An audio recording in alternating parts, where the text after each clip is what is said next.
Hello ସାଙ୍ଗମାନେ ନମସ୍କାର। Welcome କରୁଛି ମୋର ମିନି ବ୍ଲଗ୍କୁ। ମୁଁ ସନ୍ଧ୍ୟାବେଳେ ଏପଟେ ଚୁଲି ଲଗେଇକି ଭାତ ବସାଇ ଦେଇଥିଲି ବି ଭାତ ହବା ଉପରେ ହେଲାଣି। ଆମ ସାର୍ ଚିକେନ୍ ନେଇକି ପଳେଇ ଆସିଲେ, କହିଲେ ଯେ ଟିକେ ବନେଇ ଦିଅ ଚିକେନ୍। ମାନେ ହଉ ଠିକ୍ ଅଛି ବନେଇଦେବି। ଆଉ ତା ସାଙ୍ଗେ କଡ଼େଇରେ ତେଲ ପକାଇ ଦେଇକି ଭଲସେ ଆଳୁଟାକୁ ଛାଣିଦେଲି। ତାପରେ ସେଇ ତେଲରେ ଜିରା ଆଉ ପିଆଜ ଭଲସେ ଜାରିଦେଲି।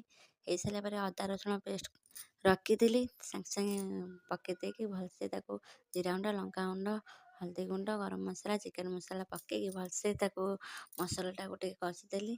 ଆଉ ସାଙ୍ଗମାନେ ଦେଖ, ମସଲା ତ ପୁରା ଭଲସେ କଷି ସାରିଲା ପରେ ମୁଁ ଯେଉଁ ଚିକେନ୍ଟା ରଖିଥିଲି ପକାଇଦେଲି। ତାପରେ ଟିକେ ଲୁଣ ବି ପକାଇଦେଲି। ଆଉ ଚିକେନ୍ ପୁଣି ପାଣି ମାରିବ ନା ନାହିଁ, ସେଥିପାଇଁ ଲୁଣ ପକାଇ ଦେଇକି ତାପରେ ଥାଳି ଘୋଡ଼େଇ ଦେଲି। ଆଉ ଏପଟ ସେପଟ କଷିକି ତା ଥାଳିଟାକୁ ବାହାର କଲାବେଳେ ଦେଖନ୍ତୁ ପୁରା ଚିକେନ୍ କଷା ରେଡ଼ି। ତାପରେ ଆମେ ତ ଚିକେନ୍ ଝୋଳ କରିବା, ସେଥିପାଇଁ ମୁଁ ଚିକେନ୍ରେ ଟିକେ ପାଣି ଦେଇଦେଲି। ପାଣି ଦେଇକି ଭଲସେ ଜାଳ ଦେଇକି ତାକୁ କିଛି ସମୟ ପାଇଁ ଫୁଟେଇଦେଲି। ସାଙ୍ଗମାନେ ଦେଖନ୍ତୁ ପୁରା ଗପ୍ ଗପ୍ ହେଇକି ଫୁଟୁଛି।